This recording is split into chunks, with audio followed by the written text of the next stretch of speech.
So this book, East of Eden, it's based on the Cain and Abel story. I actually feel a bit bad about that. Cain comes along and he shows me some wheat and some dates, and I'm like, nah. Then Abel comes in and he gives me a lamb. I'm like, oh my God, I really like that lamb. It's really sweet. Thanks a lot, mate. I really appreciate it. And the next thing I know, Cain's killed Abel. I mean, he's like, am I my brother's keeper? I'm like, no, it doesn't mean you have to kill him. I'm just thinking, if I'd showed those wheat and dates a little bit more love, then maybe none of this would have happened. And also, nobody'd have to read East of Eden. That's my bad, I'm sorry. Hey, God, I thought that was a pretty good book. I mean, yours is a little better, but I liked East of Eden. Hi, welcome to Darkwood Brew. I'm Eric Elness, your host, and Darkwood Brew's that place where we combine ancient mystical Christian practice called Lectio Divina with modern interactive web technology, world-class jazz, arts, biblical scholarship, and guests who join us around the world in a mix we like to call Pneuma Divina, and you never know what's going to happen. The Nobel Prize-winning author John Steinbeck, in his book East of Eden, makes an interesting observation about the art of storytelling. When it went through a character, he says, if a story is not about the hearer, he or she will not listen. A great story is about everyone, or it will not last. Well, certainly the story of Cain and Abel is about all of us, and it's probably why Steinbeck chose that story as a baseline for his literary improvisations throughout the novel, and probably why it did so well. If you're thinking you can't find yourself in the story of Cain and Abel because you don't have a brother, well, just consider the following questions. If you've ever struggled holding a grudge against someone who succeeded where you failed, well, you may just find yourself in the story. Or if you've ever hidden your success or minimized it, worrying that other people may envy you, you may just find yourself here. If the words have crossed your lips, it's not fair, or I'll get even, or how can he or she get away with that, you may find yourself here. Or if you've ever had the experience of feeling like maybe life or God or your partner or your employer hasn't quite given you what you deserve, or you've ever had to deal with someone who felt that you're not giving them what you deserve, you'll find yourself in the story. And finally, of course, if you've ever killed someone, you'll find yourself in the story as well. Well, joining us tonight live from Göttingen, Germany, is Reinhilde Ruprecht. She's the owner and publisher of Ruprecht Edition books and has a PhD in social ethics from Princeton Theological Seminary. She'll be joining me for a rousing conversation about what we were never taught in Sunday school about the story of Cain and Abel as we continue our series, Failing, Falling, and Flying, Genesis Stories of Original Grace. But before we go any further, let's take a look at what happened last week.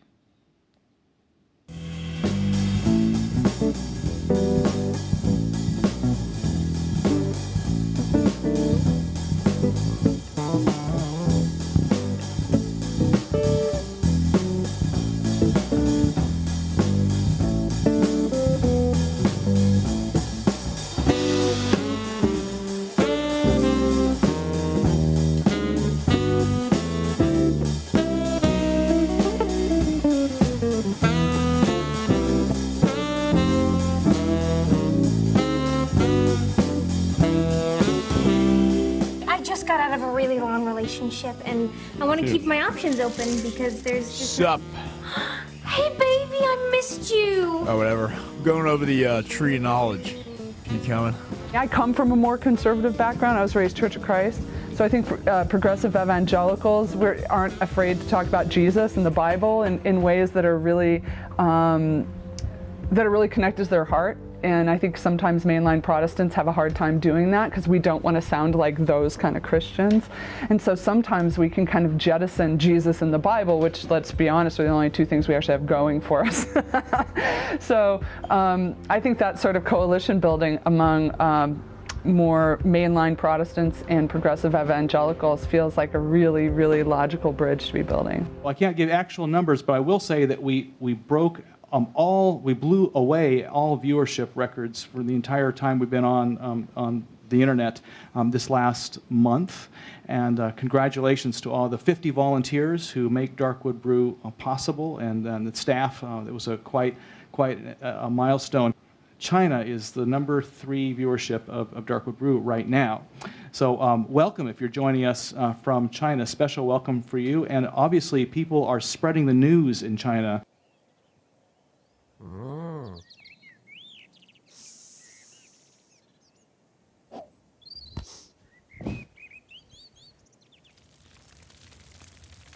And it's like we have generations of Christian art that has, a tree and a snake and a red delicious, and we just make these assumptions about the text. And if you really go back and look at it, one of the things that I sort of discovered when I went back and dug into Genesis 3 is the fact that when they were hiding from God, and God says, "Where are you?" and they're like, "We're hiding from you because we're naked," God says back, "Who told you you were naked?"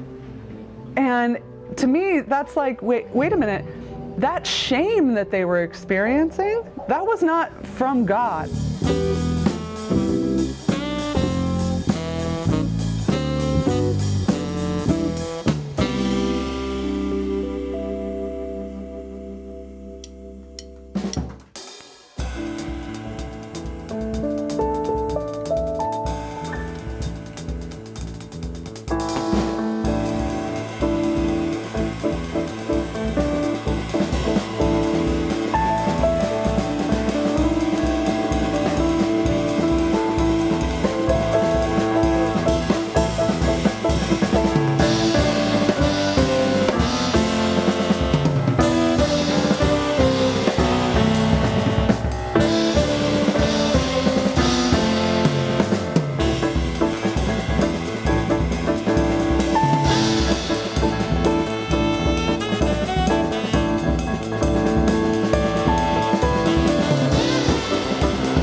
Is the true story of what happens when biblical patriarchs stop being hallowed religious figures and start getting real. The real Old Testament!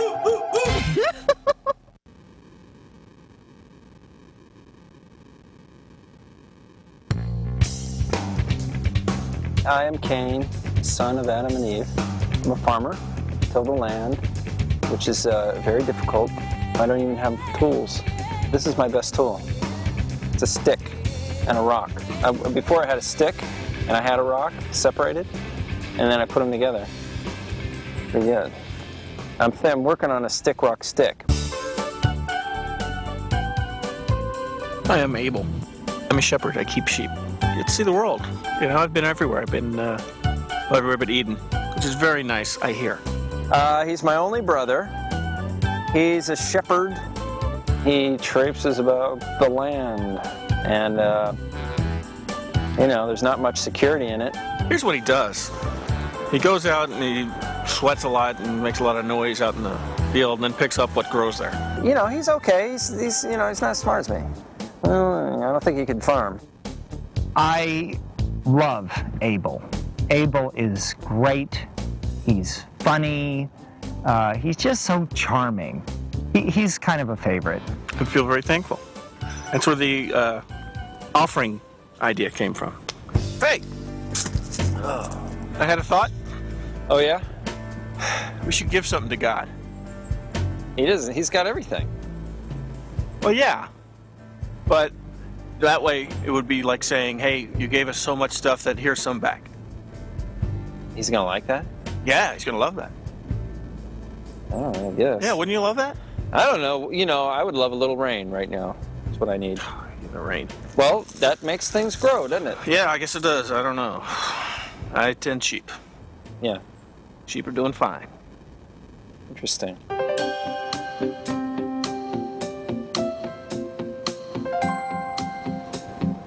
Wake up, lazy farmer! Wake up! Wake up! All right. Time to see the Lord! That's pretty funny. It's funny because sheep don't talk, and it's more funny because if any sheep's going to talk, it's not going to be a dead one. And if a dead sheep was going to say anything, it wouldn't be, "Hey, lazy boy, get up." You know, it'd probably be something like, "Stop eating my people," or "Set us free, damn you."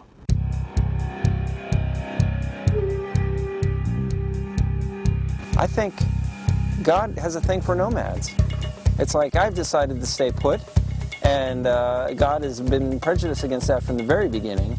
And I've had to create an entire system of reaping and harvesting and planting and seeding without a lick of help, and I can't even get rain when I want it. And all he does is watch sheep, and I guess that's interesting. That is preferable. Oh my.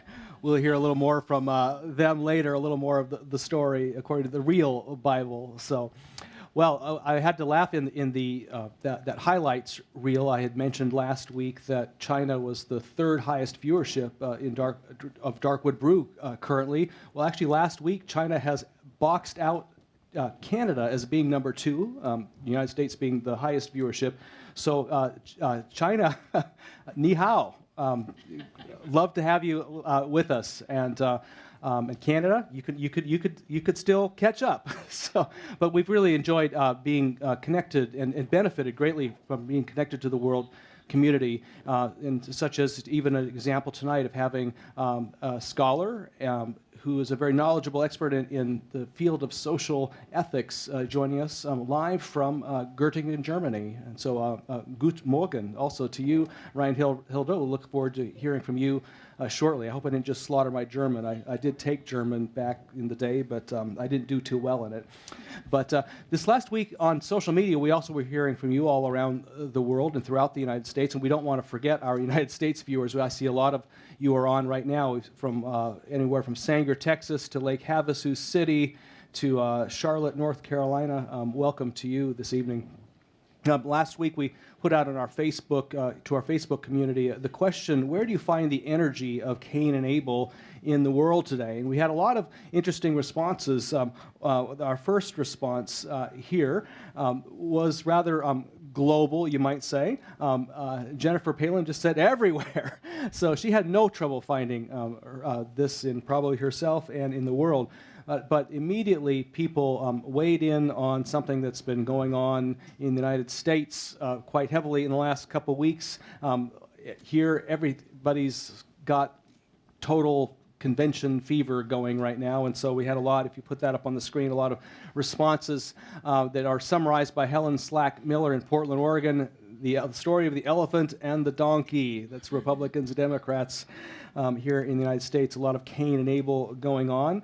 We also had the comment from Jerry Lundblad noting that there is also political conflict that looks a lot like Cain and Abel elsewhere in the world. And we heard from a longtime Darkwood Brew viewer, Ian Lynch in Massachusetts, talking about the sniping amongst Christians, defining themselves by pointing out how wrong the very similar other theological view is. A lot of sniping between Christians these days. And I was reminded of a blog, actually, I read by Brian McLaren this week. He actually posted it last month on the Jericho Books blog, but he was writing about the identity thing and the way there's kind of this debate about are liberal churches declining or are they ascending and all this, and was just noting that just looking at the way organizations or mass systems change. He cited the works of this fellow here who was saying that, and that's Otto Scharmer, who's an organizational theorist, who noted that organizational kind of change happens in a U shape, where you kind of have the old way of doing things that declines And at the bottom of that arc is where, kind of new awakening, you kind of get connected to, if you're going to survive, you get connected to why you're even around, and then you start to ascend with a new way of being in the world. And oftentimes, Brian was noting that oftentimes those who are still on the hanger on they're on the top end of that U, and they look at those who have gone through the decline saying, oh, isn't that sorry? Look how fast they've declined and how sorry they are, when actually they are a step ahead on the road to that new thing that God is doing in the world. And Brian was using that to reflect on denominations in the United States and actually outside the United States too, wondering, saying our future may indeed include the dissolution and extinction of our historic denominations, but it may hold their rebirth into a new identity, something larger, higher, deeper, and richer than we can see now. If we dare to engage in some high-quality discourse on rethinking the design and evolution of the entire system from scratch, I dare to believe and hope that something new is trying to be born among us, and our current struggles need not to be the pangs of death, but could become the pangs of birth.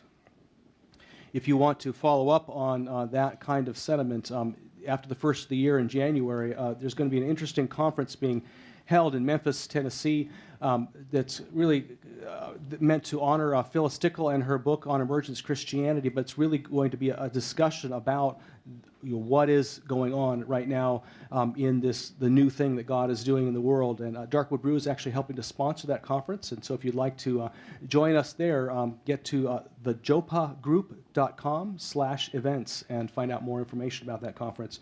Finally, in the world of social media, we heard this from a Des Moines viewer. This is D. Mark Davis, who says, the jealousy and murder are provoked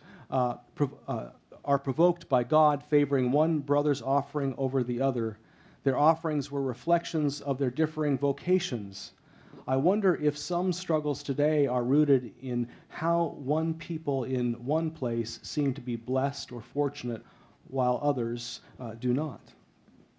Well, Mark Davis is actually, this is a kind of a fun announcement, he's going to be the very first Darkwood Brew viewer who the Center for Faith Studies here in Omaha, that we're affiliated with, is bringing to Omaha to speak to a live audience in Omaha. And we're going to be streaming that on the Darkwood Brew site on this coming Thursday, the 13th at 7 p.m. Central Time. And we'd love to have you join us here on the Darkwood Brew site, or if you're in anywhere within 100 miles of Omaha, come and join us at the Center for Faith Studies at Countryside Community Church at 87th and Pacific. September 13th, 7 p.m., Mark's going to be giving a talk on Left Behind and Loving It, a cheeky understanding of the rapture. Mark is a brilliant, he's a humorist, and he's also very scholarly with a PhD in philosophy, and also a Presbyterian ministry. He brings all that to bear on that whole concept of end times. So hope you can join us 7 p.m. Central Time at the Darkwood Brew site or here in Omaha this week. Well, we are going to be getting to Reinhilde Ruprecht in just a moment, but first let's see a continuation of Cain and Abel according to the real Bible. This is the true story of what happens when biblical patriarchs stop being hallowed religious figures and start getting real. The real Old Testament!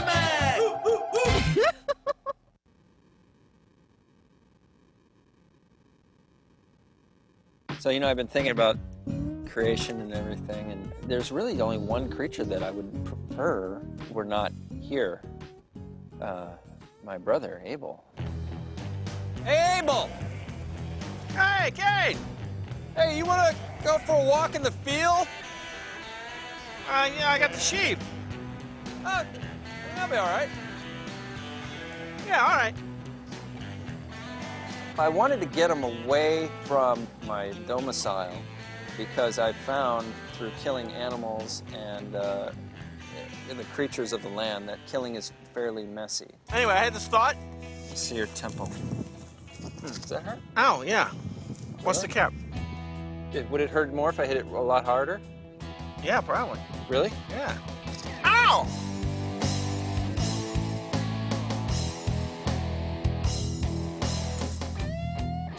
Are you dead? Ow! Come on. Well, I'm sitting there just pounding away, and I'm like, when is this gonna wrap it up? And he finally died. Oh!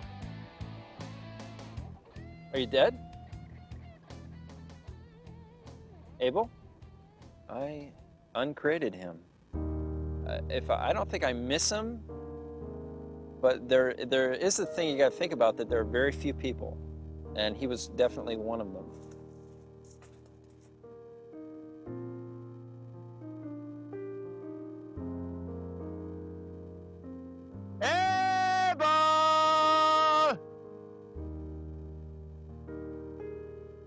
I saw his hat, and then I heard his blood screaming to me from the ground. Lord! And it was saying, God, I'm dead. Cain hit me with a rock and I'm dead. But instead he starts hitting me with his killing tool. Ah! What's really tragic is I can't make him alive again. I mean, I could, but you know, it's one of those things where if you set a precedent, then everybody's gonna wanna be, you know, brought back to life. Cain! There's no rule about killing, so I was just taking what I had in front of me. I had a stick, and I had a brother I didn't like, and you put them together.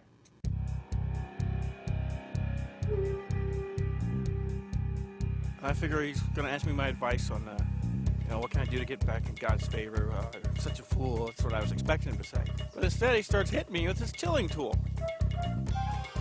And, I mean, oh, wow, big man can kill a guy with a tilling tool. Oh, you can kill a shepherd. I mean, I'm a shepherd. I'm not trained in defending myself from tools. I mean, why would you do that? Why would you hit somebody with a tool? Well, Reinhilde, I could assure you up front that we have no tools. This will be an appreciative interview, not a conflictual one. Welcome. Glad you could join us. It's after midnight in Göttingen, is it not? Yes, it is. Happy to be here. Yeah. So you were actually racing towards Göttingen on a train and made it just in the nick of time, I think, to come on the program. I appreciate that. Can you just tell our audience a little bit about who you are and what you do in Germany? Okay, well, thanks for the brief intro earlier. I am a publisher. I have my own press, as Eric Elmas introduced me. It's a humanities publishing house with a focus on the fields of Christian theology and ethics, and but we also do history and quite a bit of classics literature from the Roman and Greek periods. And from where you sit, what are some of the trending topics in religion and Christianity right now in Germany? I think there's the atheism debate is maybe coming back. Who knows? And the whole training for ministers is being remodeled. So there's a lot of thinking about what the course load should look like, the curriculum, and and there are some classics, like how do you understand the Bible, hermeneutics, what we're doing here a little bit like, and then one of the topics that we're as press involved in is ethics. So we do quite a few books on medical ethics, and there's always a new thing coming up. There, genetics, genetical engineering, issues of life and death, organ donors, donorship, and when does life begin, and all that. So it sounds like a lot of similar topics, actually, to what's actively being discussed here as well. Now, when you, I mentioned, up front that you have a doctorate in social ethics. Could you describe what is social ethics, anyway? Good question. I guess that, as always, it's easier to define what it's not.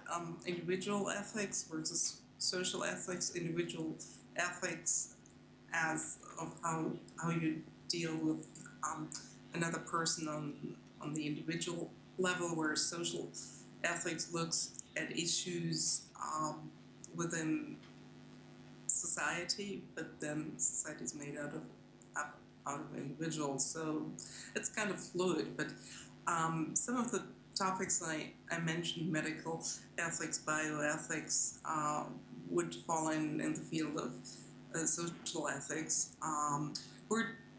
Media ethics, what we're doing now, how appropriate is it to act as an individual in the media, in social media, or in writing, in journalism, how journalism can destroy another life, stalking issues, and all those things would fall in the area of social ethics. Or work, keeping the Sabbath.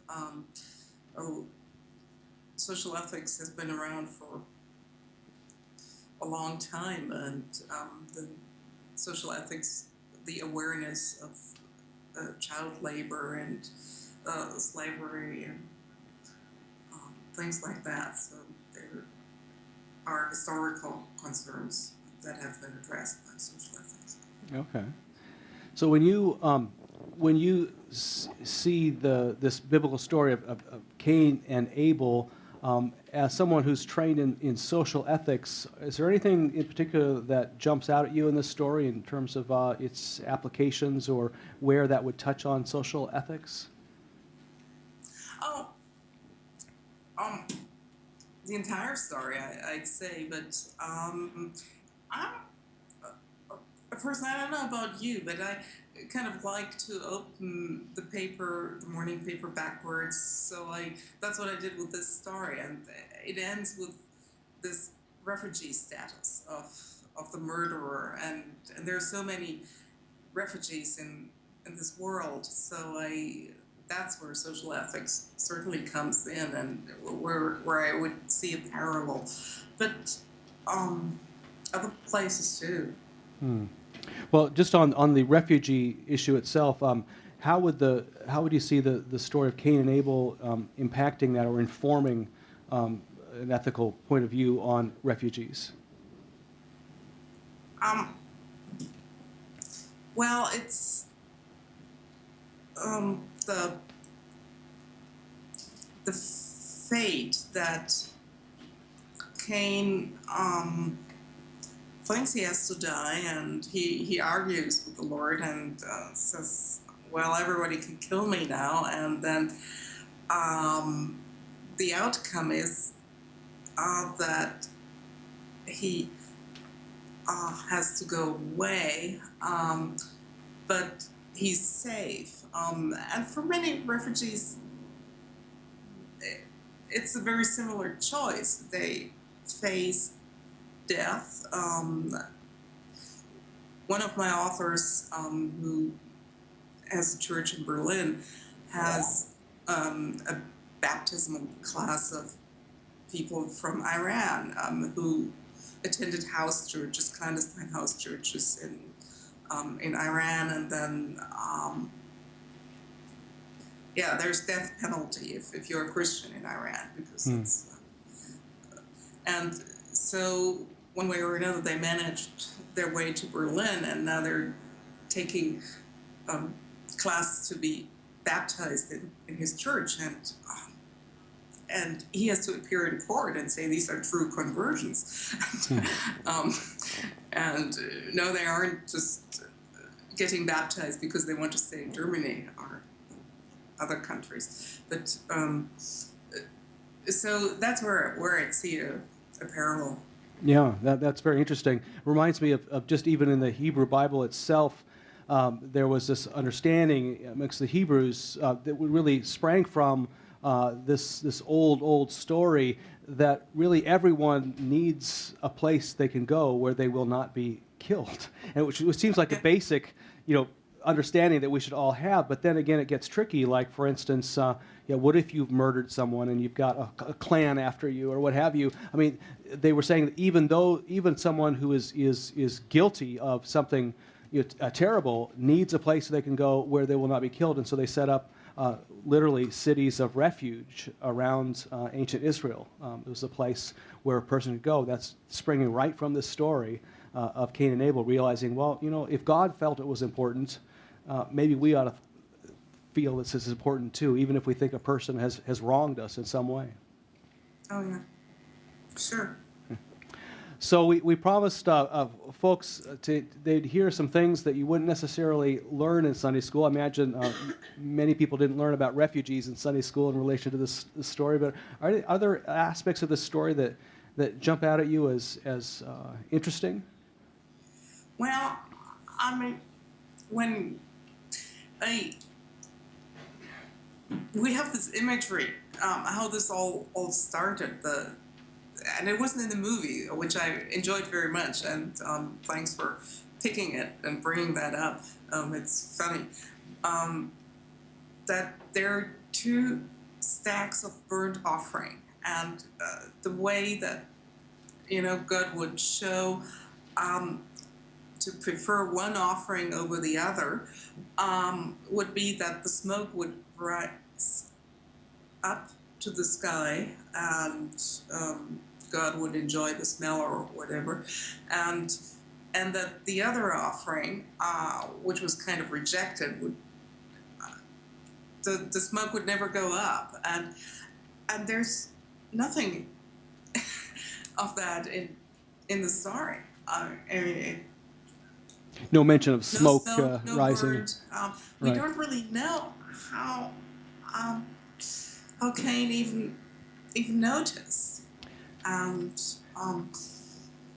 yeah. Yeah, that's a very interesting point you raised there, because we really don't know anything about how Cain would have known that God did not accept Cain's offering. Was it smoke going one way or another, or were his crops maybe less fertile than Cain's herds were fertile, or what? We really there's nothing to say in the scriptures, and in fact, one might even question whether God truly didn't have favor on Cain's offerings, because up to this point in Genesis, when God is when God is thinking something, we hear God stating that out loud. But the narrative, and we're going to be reading the passage in just a moment, the narrative actually just simply says, the narrator said, and God did not, find this attractive, and yet, who told the narrator? Did God, or did Cain? Who knows? This could be just simply Cain himself imagining that God didn't find it acceptable. But one of the other things I noted in kind of some of the pre-research I was doing on this passage, I was reminded by Walter Brueggemann, the Old Testament scholar, that really in this narrative, God is the troublemaker. God's the one who causes the trouble to begin with. I mean, if it's truly God who didn't accept that offering, I mean, they both brought offerings. Neither one were asked to bring offerings. They both did it. And so God's the one who starts the trouble to begin with. Oh, sure. I mean, this questioning. Why are you angry? That's what God asked of Cain, and it reminded me of one of my favorite Calvin and Hobbes cartoons, where Calvin breaks his dad's binoculars and feels terrible, and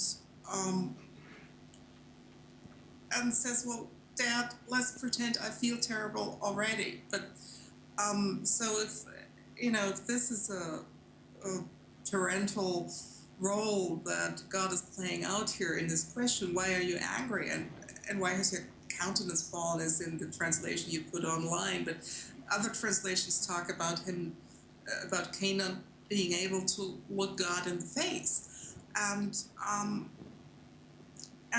it's not very pedagogical. If someone feels bad already, to demand, look me in my eye, and so yeah, that follows your argument that the troublemaker leading up to that murder is not Cain alone. Yeah. I've also wondered if perhaps this may be actually a highly sophisticated way of the narrative technique, too, to actually suggest that, sometimes the origin of murder is in that sense that someone has been favored over me when I deserve that, and that maybe by saying that God that God didn't show favor on his offering is really a way of helping us get into ourselves, that sometimes even when we are completely righteous in our indignation over over injustice, that we need to even pay attention to those feelings of just holy anger, because even they will lead to murder in the end. And that's why God is placed in that point, to get us to even think about those extreme circumstances where we think, we've been wronged even, by the highest source. And so we, doggone it, we've got every right to take vengeance. And the story saying, think again, think again. Well, Reinhilde, we're going to take a brief break and consider the passage. We're going to give a chance for our Darkwood Brew audience to read the passage for themselves at this point and form their own conclusions from it, and also to signal for us which verse of this text gains energy for you, what lifts itself off the page or the screen. We're going to be reading from Genesis 4, verses 1 through 6. You'll hear Tracy Halverson read it, and you'll see it on the screen as well, and have a chance to kind of slowly go through this passage. And what we're going to be asking at the end of this is what verse really stood out for you. If you're online currently, you can actually get on the online poll. Morris Jones, our social media coordinator, will be putting that up momentarily at the end. So just signal that at the end, and we'll take a poll from our Darkwood Brew viewership here, those in the coffee house, on our Pneuma sheets. So let's listen for the Word of God in this very interesting story from Genesis 4.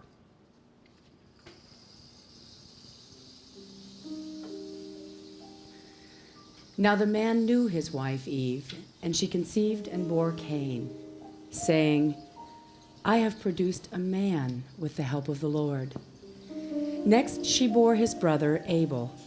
Now Abel was a keeper of sheep, and Cain a tiller of the ground.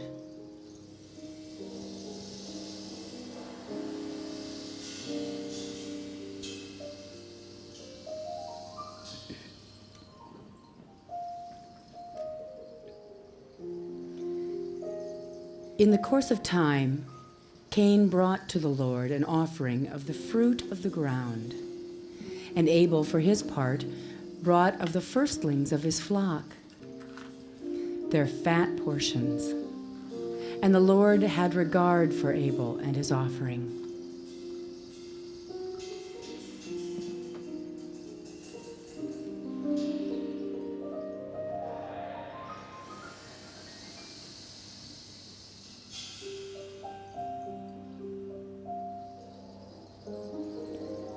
But for Cain and his offering, he had no regard.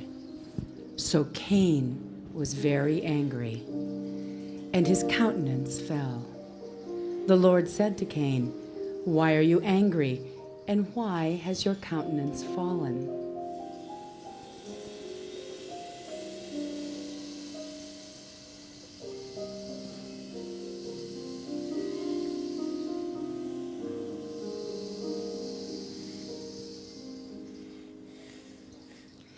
If you do well, will you not be accepted?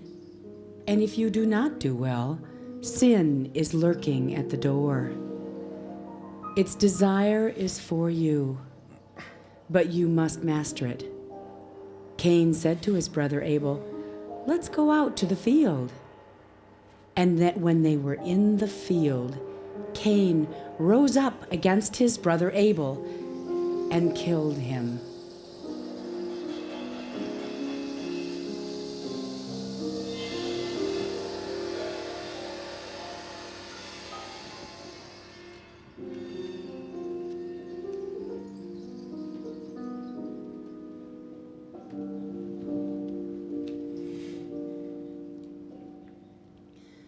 Then the Lord said to Cain, "Where is your brother Abel?" He said, "I do not know. Am I my brother's keeper?" And the Lord said, "What have you done? Listen, your brother's blood is crying out to me from the ground."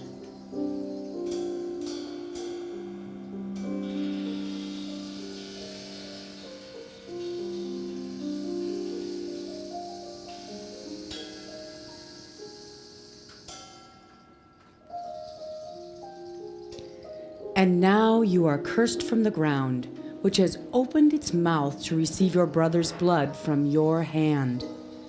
When you till the ground, it will no longer yield to you its strength. You will be a fugitive and a wanderer on the earth.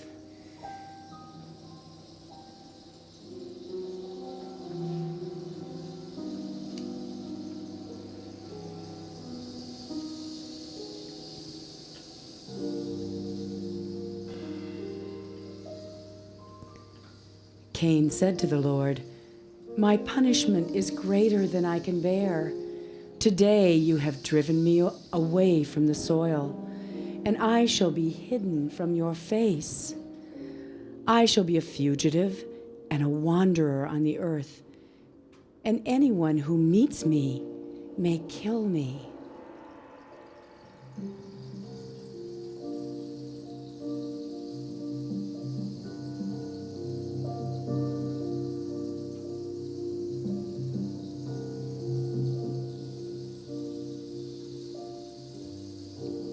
Then the Lord said to him, "Not so. Whoever kills Cain will suffer a sevenfold vengeance." And the Lord put a mark on Cain, so that no one who came upon him would kill him. Then Cain went away from the presence of the Lord and settled in the land of Nod, east of Eden.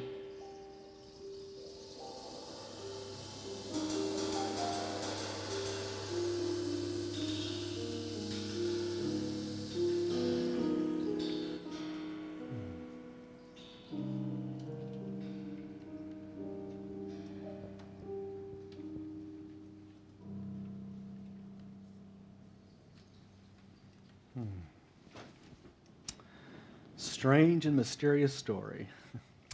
Well, Morris says, have we had enough time lapse to get an accurate read on our internet community? It looks like we've got a tie between two verses.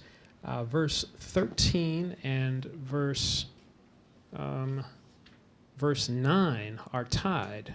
Okay. For the verses that resonate most. Okay. So verse 9 being, "Then the Lord said to Cain, 'Where is your brother Abel?' He said, 'I do not know. Am I my brother's keeper?'" There's that famous line.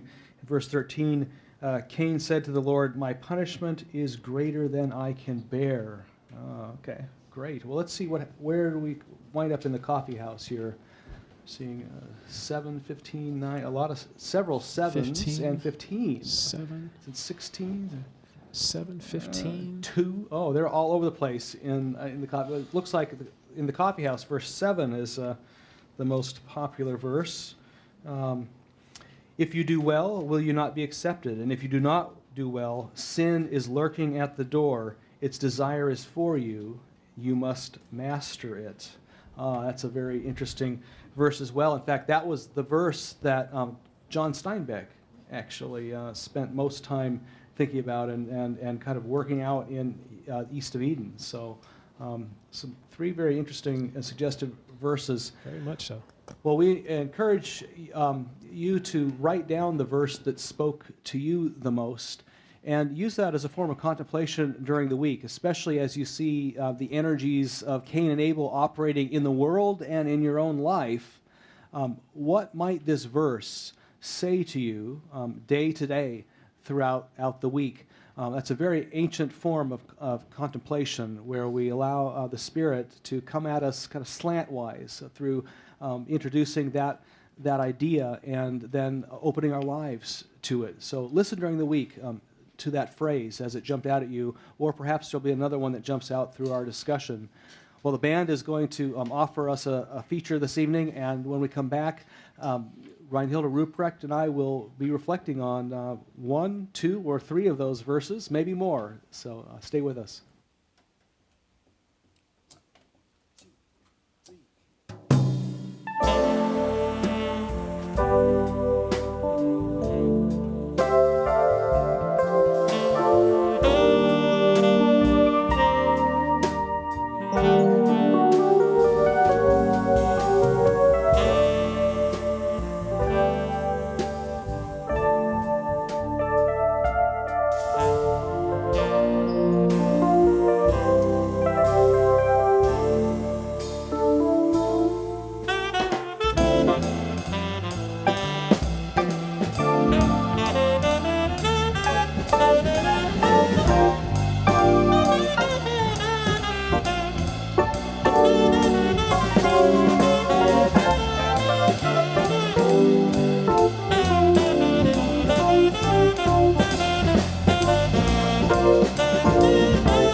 Guys, or Chuck Moronic tune. Well, Reinhilde, welcome back. It's now about quarter to 1 o'clock in the morning, I believe, your time, so we appreciate your waiting up. Are you drinking coffee? No, I'm not. Just plain water. Oh, not some good German beer, at least, huh? Yeah, well, adrenaline. So we had, I don't know if you were able to hear that we had 3 different verses come out, and I wanted to offer you an opportunity to comment on any of those 3 or one of your own choosing. But just as a reminder to everyone, one verse that really appeared in the coffee house here was verse 7, where God says to Cain, "If you do well, will you not be accepted? And if you do not do well, sin is lurking at the door. Its desire is for you, but you must master it." And verse 9 and 13 came out amongst our world audience. 9 being, "Then the Lord said to Cain, 'Where is your brother Abel?' And he said, 'I do not know. Am I my brother's keeper?' And verse 13, Cain said to the Lord, 'My punishment is greater than I shall bear.'" Any of those verses suggest anything to you, or would you like to comment on one of your own? Well, they're all great verses, and I tried to read up a little bit on the chat comments, and so there are good reasons for each of them. But and we can come back to the other two, but I think I'd like to comment on the proverbial brother's keeper. Is that okay? Sure. Sure. Sounds like a good one for a social ethicist. Right. Maybe even like a good one to move over to individual ethics. If we're thinking of the Ten Commandments, this that Cain and Abel didn't know of yet. I mean, they didn't even know about death, as we saw in that movie episode. Are you dead? But hey, I don't really know what dead is. I mean, it was put in a very funny way in this movie. But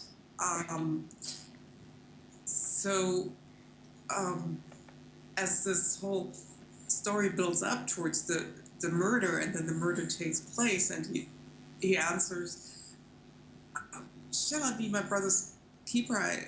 You can't expect that from me." And that's very common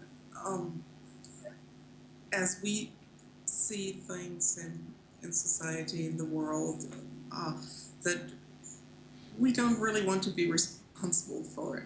Should we be the keeper of everything? And then yet the assumption is you know where your brother is, you killed him. So it's kind of a rhetorical question that God is asking, and so the murderer, doesn't defend himself yet, but says, "Well, why were you asking? Should I be my brother's keeper?" And the answer, in a way, is yes, you should be. And we, looking back at many, many more murders and innocent people being slaughtered throughout the centuries, we know that we should be keepers of our neighbors, of other people. And something that came to mind and may not surprise you, since you've known me, is Martin Luther's small catechism, as he explains this commandment, and says we may not hurt nor harm our neighbor. I'm reading this because I haven't memorized it in English. May not hurt nor harm our neighbor in his body, but help and befriend him in every bodily need. So that may be an outcome of this verse. Yeah, reminds me too of just that ethic that then runs throughout the Hebrew scriptures, particularly in the prophetic literature, which definitely answered that question in a certain way, that yes, we are our brother's keeper, in the sense that not that we're supposed to keep them and do everything for them, but that a society, the prophets keep reminding us, a society is judged by how well its weakest and poorest are doing. And if they're falling through the cracks, that is always held as an indictment about society. So in a certain sense, the prophets were saying, we are our brothers and sisters' keeper. And yet, maybe it's not so easy to just simply say, well, we need to take care of everybody's needs all the time. I think that in the United States right now, of course, there's the whole political debates and with the conventions that everybody was pointing out, that have that energy of Cain and Abel to it. Even that one question is very central in the debates. Are we our brother's keeper? And I think it's an oversimplification to say that Republicans all say no, we're not, and Democrats all say yes, we are. I think, and I don't really want to comment on this very much, other than to suggest an interesting line of thought is to actually, I think you go deeper into the highest ideals of both parties if you were to take that, on the Republican side, that notion, okay, if they say we are not our brother's keeper, but then ask how is that actually working towards actually a value, a communitarian value. And if you take on the Democrat side that was saying we are our brother's keeper, how is that actually an attempt to hold to the freedom of the individual as well and preserve both things? So take the overt kind of assumption from both parties and then subvert it with the opposite. And actually, I think you get to where the true and interesting energy is and productive energy in both parties. Do you have similar dynamics? Find similar dynamics in questions being asked in Germany right now? Or Europe at large, and and that may bring us one verse backwards. Verse 7 was one of the verses that came up in the chat about the desire of sin that is lurking at the door, and the terrible things going on. This last week was the trial of Anders Breivik in Norway, the young man who, out of racist motives, shot 77 people, most of them teenagers, and sin lurked at his door and got the better of him, and he never voiced regret. And if you followed some of the reports of how parents of teenagers who were shot that day, I mean, they kept waiting and waiting, saying he should acknowledge that he's done bad, and he never did, and so this this also shows the power of the sin that overcame him to an extent that he was not able to say sorry or even understand that this was so evil that he slaughtered these teenagers. Tragedy indeed, yeah. Well, Reinhilde, Morris has been also monitoring that internet chat, and I think we have time just for a brief question before we need to... Brief question. A lot of discussion. And here's the question. Would it be considered vain to try to seek favor with God, the creative, the creator? Vanity, and the discussion is leading to, vanity gets one into trouble, as opposed to, say, seeking one's purpose, as opposed to seeking favor with God. Question. Is it considered vain to seek favor with God? Okay. Where does that lead? Reinhilde, do you have any thoughts on that? Is it vain? I mean, in the sense of futile, or maybe we have a language problem here? No, futility. The issue of futility of seeking favor with the creator. I think I saw someone on chat mention that the word, actually rightly so, the word Abel actually comes from the Hebrew hevel, which means vapor, and also has been translated traditionally as vanity. You hear the words of Ecclesiastes in that, vanity, vanity, all of life is vanity, or hevel, hevel, or really, it's vapor is the more accurate translation of that Hebrew. Vapor, all of life is vapor, blowing of the wind. And so is it maybe futile to seek God's favor? Any thought on? I hope not. I wonder if perhaps if one is setting out simply to do something in order to please God, if that does get us into trouble. But if we are asking, well, what would God?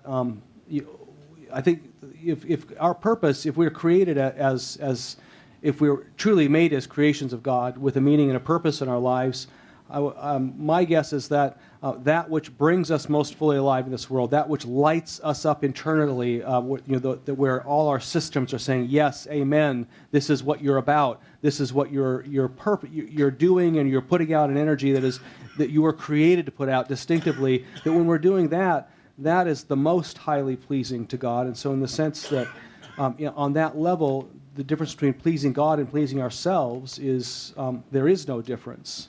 Because in pleasing our truest self, we are actually hitting on the very cylinders that God established to begin with. So God has tuned us each in a particular way, and so when we hit that tuning, it brings us alive. We feel joy in our work. We feel wholehearted in our work rather than exhausted, and I would imagine that is the surest way to please God and also a pleasing of ourselves. Well, Reinhilde, it's been a pleasure to have you on this evening, and our time is running out, so we're going to actually, you're probably saying, thank God I can go to bed now. Oh, no, I've enjoyed this. Yeah. And me too, so we'll look forward to having you circle around again, and I will say, Gott morgen to you.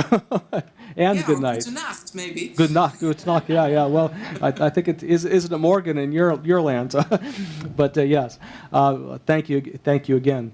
Well, in just a moment, we're going to wrap up the episode with. I'll offer actually a brief reflection on those remaining Pneuma pieces. I could tie those together pretty well, I think, and then we'll be sharing communion. So if you would like to join us, even though you are on the internet, you are more than welcome to gather bread and wine or juice and crackers or whatever you have to share, and join us for that ritual at the end.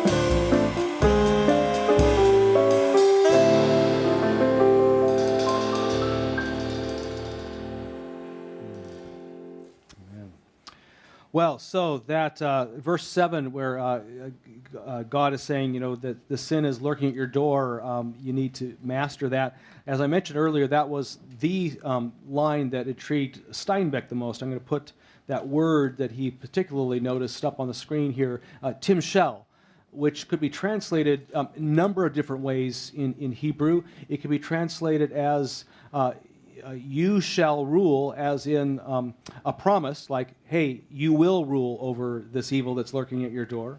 You don't even have to worry about it, you will. Or it could be translated as you shall rule, as in a command. You shall rule over it. Or it could be translated as you may rule, which opens up, especially wide that possibility. Well, will you or won't you? And it's in that choice that it was the choice that intrigued Steinbeck, that we have human agency, that we're not simply doomed to pursue only a life of sainthood or doomed to pursue a life of sinning, that those choices are always before us. We have free will, and it's those choices then that the little ones, the big ones, the ones that are spontaneous, the ones that are well thought out, the choices that that we think concern only ourselves and the choices that impact the lives of others. All those choices at every moment are in the process of forming our character and also our, the pattern of our lives. And if we were to take the Hebrew this story seriously, it would also suggest that the central question, or a central question that shapes our character is the central choice is, how do we respond when we feel like we have been unjustly wronged? How do we respond, whether it be wronged by our partner, by our employer, by society, by God, by whomever? How do we respond to that? The way we respond, the way we consistently respond, will determine largely whether we are generous-spirited or whether we're stingy. Whether we respond well and flexibly when the world hits us hard, or whether that hit keeps us wounded for the rest of our lives, or we keep it wounding us. Or whether we find transcendence in this world, operating beneath things, or whether we miss it entirely. Choice matters. But I think one thing that Steinbeck didn't notice in it, that's even more, it was an even more important aspect of the story, and it concerns choice, is that really the choice between good and evil is not the most defining choice we make. I mean, if you look even at the Genesis stories that we've been covering earlier, that Genesis 2 and 3, I mean, God's saying, basically, I don't need Adam and Eve to know about good and evil, need to make those choices. Good and evil, the choice between good and evil is not the highest on God's priority.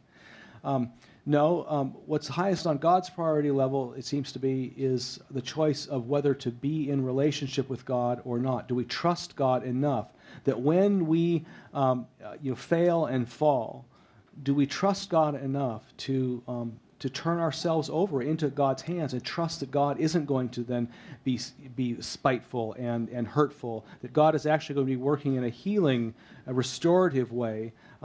Do we trust God or not? God seems to prefer relationship to ethics, actually, as we saw in the Genesis, in those creation accounts. God is not simply there to punish the original couple in the garden. God is actually, those punishments simply are notations, basically, that life gets hard when we turn away from God and that relationship. But then God is taking them out of the garden and is protecting them by keeping them from eating from the tree of eternal life, which is a strong suggestion that God does not want any mistake in this life that we make to have eternal consequences. God's protecting us from that. And then God, if we miss that point originally, then God is now sewing. The next thing we hear in the Genesis story of Adam and Eve is that God is sewing together skins for that original couple, scrapping the original nudity plan and being more like a worrying Jewish mother saying, "Oh, it's cold out there now. You're now in this new reality. It's a little harsher. Let's get some clothing on you," protecting it and caring for that couple. We may be marked by original sin, but we're also marked by original blessing. But we're defined by neither one of those. Those creation stories taken together would strongly suggest that we are defined by original grace. And that's exactly what we see going on in this story that it seems like nobody ever notices, is that the story really isn't about the curse of Cain. It's about the blessing of Cain when he fails and falls. He fails and he falls and he gets afraid. He does not trust a relationship with God to begin with, and so he covers it up. Am I my brother's keeper? I don't know anything. I don't know where he is, right? But then, the truth comes out, and yes, life becomes harder for him. God says, "You'll be a fugitive and a wanderer upon the earth," and so the soil will no longer yield its strength for you. And so life has become much harder. And then at that Pneuma verse 13, Cain said to the Lord, "My punishment is greater than I can bear." And what's God's response to him? "Oh, tough luck. You're out on your own, buddy." No. God's response is to place a mark on Cain, to protect him. He's worried that he will be killed by others who will take vengeance for his brother's death. Now, you might ask, well, what others are there at that point in the game? But the Hebrews weren't concerned about that question. They're trying to describe about what happens with us, not simply what happened in the beginning. And so he's afraid, and so God puts this mark upon him to protect him, saying, with this mark, you will not be killed by anyone. You don't have to worry. And then so it seems as if you just kind of hold a breath between that mark of protection, and then what happens next, it says, and Cain went and he settled in the land of Nod. Now, Nod actually means wandering in Hebrew, so he settles in the land of wandering. But isn't that interesting? He settles in the land of wandering. Now, God had just told him that part of the curse was that he would be a fugitive and a wanderer. But now he's settling down, and the next thing we know, he's built a city. What's that all about? Well, I think if we hold our breath between that mark of protection and what happens next and just consider, well, you know what? What if Cain then came to trust that, this God isn't all about vengeance. This God is about compassion and grace and mercy and healing and restoration. That I can exist in relationship with God. I can surrender to this greatest of loves. It seems that when we actually do that and come to that deep awareness that we are defined by grace, not by sin, and let that grace flow in, that sometimes those curses that we have worked so hard to bring upon ourselves in this life, they evaporate like so much vapor. And that seems to be what happened. Cain, he settles. He doesn't remain a fugitive and a wanderer. He actually settles in the land of wandering. An amazing insight. And then sometimes, though, just because we're forgiven and we're loved by God, it doesn't, some of the wreckage we've caused doesn't just become unwrecked because God loves us and forgives us. We have to deal with the consequences that sometimes are ongoing, whether we wanted them to be or God. But even in those, if we keep turning ourselves over in this way to this relationship with this God who offers original grace to us, even God is able to transform those curses. So we find Cain is a builder of cities. He's the father of cities in the Bible. Well, isn't that interesting? I mean, you have to do something with that sterile land, right? Land isn't going to produce crops. Well, with the power of God's truly amazing grace, he starts growing cities. So every time you enter a city, or if you live in a city, you may want to remind yourself that you are existing within the blessing of Cain, that the city is there with God's blessing through Cain. And of course, we're reminded every week, too, of another way blessing came to us, and following the very similar pattern. Some people believe that God only ever wanted to kill and torture us for all of eternity until God sent Jesus and killed him in our place. But what these accounts that we've been studying in this series, in creation now with Cain and Abel, strongly suggest is that God has been about reconciliation and grace from the very beginning. That God was about it literally in the beginning, was about it with Cain and Abel, was about it with Jesus, is about it with you and me. That God has never been waiting just to torture us, to avenge some original sin, but rather keeps waiting for us to turn ourselves over to that original grace by which we are defined. We are defined by God's action, not our own. And certainly a cross and an empty tomb say that louder than we could possibly say it here. We broke a body. We shed blood. And God's response was not to wipe us out, not to say, it's all over, but rather to turn even the curse at that God-forsaken tree into a source of blessing for you, for me, for the world. So I invite you, those of you who feel so moved, to join us in partaking of the feast of grace.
Well, thank you for joining us this evening, and thank you to Reinhilde Ruprecht. One thing I forgot to mention is that Reinhilde is a longtime Darkwood Brew viewer herself, and so just one of many ways that we consider ourselves not simply broadcasting our quote-unquote wisdom or lack thereof to you all out there, but actually we are part of a community that is feeding back to each other and creating a new world and a new form of faith, or at least responding to that which is breaking in our world very much together.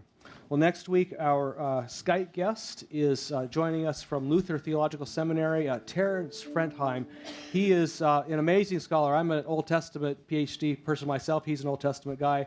And boy, when I was going through my program at Princeton, all of us just could not say enough good things about Terry Frentheim. He's got some amazing books out there. He's also been instrumental in the development of process theology and a more open concept of God that allows for God's sovereignty and God's freedom and our freedom in the process. Very interesting. We'll be talking to Terry next week. Until then, keep on Facebook. We enjoy keeping in contact with you on Facebook and also on the Darkwood Brew blog. We have several viewers, well, actually two of them, Leslie Murrell and Margaret McGrath, and myself, who blog during the week. Well, until next week, my friends, may the Spirit of the living God, made known to us most fully in Jesus Christ our Lord, go before you to show you the way, go above you to watch over you, go behind you to push you into places you may not necessarily go yourself, go beneath you to uphold you and uplift you, go beside you to be your companion, and dwell inside you to remind you that you are surely not alone, and you are loved beyond your wildest imagination. And may the fire of God's blessing burn brightly upon you and within you, now and always. Amen.